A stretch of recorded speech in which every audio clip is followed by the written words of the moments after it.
The name Mahdi, predecessor, father.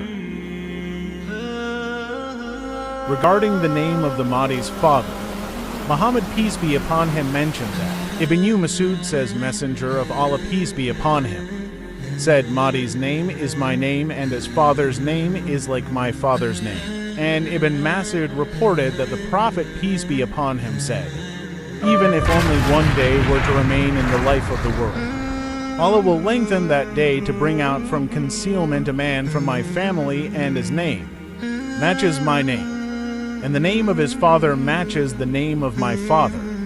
He will spread on this earth justice and equity, and will eradicate tyranny and oppression. Lastly, we find in the Hadith that the name of the Mahdi's father is the same as the name of the Prophet Muhammad, peace be upon him, father, Abdullah. The Prophet, peace be upon him, said, if only one day of this world remained, Allah would lengthen that day, according to the version of Zaidah, till he raised up in it a man who belongs to me or to my family, whose father's name is the same as my father's.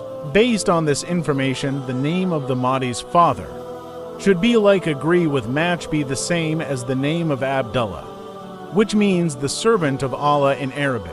In the Muslim world, theophoric names are formed by prefixing the term Abdu, meaning slave, servant of, to the name of Allah in the case of male names.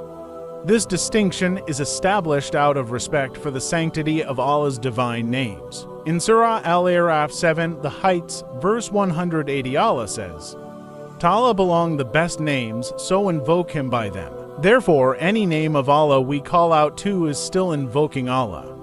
For example, when we call out Ya Rahman or Ya Aziz in our du'as, we are still calling out to Allah. And Muhammad, peace be upon him, also affirmed that Allah has 99 names. Therefore, the name of the Mahdi's father could also correspond to any one of the 99 names of Allah. For example, we have the name Abdullah, but if we say Abdul Hadi, servant of the guide, Abdul Ghani, servant of the all-sufficient, or Abdul Karim, servant of the generous, it is essentially the same thing, as all names are implying servant of Allah. Changing the name from Allah to any one of the 99 names does not change the overall subject, as the final name will match the name Abdullah, slave of Allah, regardless of which of the 99 names of Allah is being used, as those names solely belong to Allah Azza wa Jal.